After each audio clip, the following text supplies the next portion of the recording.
बहुत समय पहले की बात है। विजयगढ़ नामक एक समृद्ध राज्य था, जहाँ राजा विक्रमदेव का शासन था। वे न केवल वीरता और बुद्धिमत्ता के लिए प्रसिद्ध थे, बल्कि अपनी न्यायप्रियता के कारण भी प्रजा के हृदय में बसे थे। राजा का मानना था कि अन्याय को सहन करना भी उतना ही बड़ा अपराध है जितना कि अन्याय करना। एक गरीब किसान की फरियाद। एक दिन राजदरबार में एक गरीब किसान अपनी व्यथा लेकर पहुंचा। उसकी आंखों में आंसू थे और चेहरे पर चिंता की लकीरें साफ झलक रही थी। वह हाथ जोड़कर बोला, महाराज, मेरी भूमि छलपूर्वक मुझसे छीन ली गई है। अब मेरे पास न तो अन्न है, न ही सिर छिपाने का ठिकाना। कृपया मेरी सहायता करें।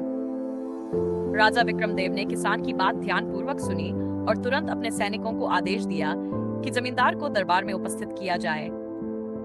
कुछ समय बाद जमींदार दरबार में हाजिर हुआ।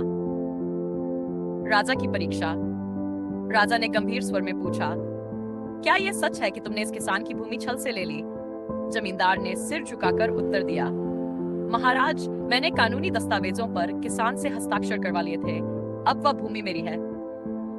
राजा ने दस्तावेजों को ध्यानपूर्वक पढ़ा और फिर किसान से पूछा, क्या तुम्हें इन दस्तावेजों का अर्थ समझाया गया था?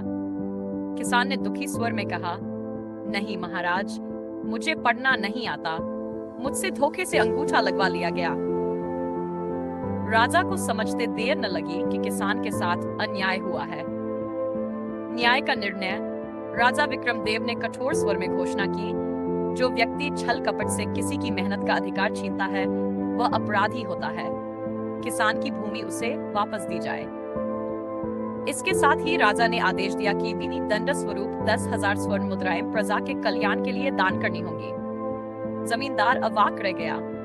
वह कुछ कहना चाहता था, लेकिन राजा की तीक्ष्ण दृष्टि के आगे नतमस्तक हो गया। राजा ने दरबार में उपस्थित सभी लोगों की ओर देखा और दृढ़ स्वर में बोले, अगर कोई राजा अन्याय को सहन करता है तो वह स्वयं अन्यायी बन जाता है। मेरे राज्य में अन्याय की कोई जगह नहीं। वह प्रजा का प्रेम। राजा का यह निर्णय सुनकर प्रजा में हर्ष की लहर दौड़ गई। लोग राजा की जय जयकार करने लगे। किसान की आंखों में कृतज्ञता के आंसू छलक आए।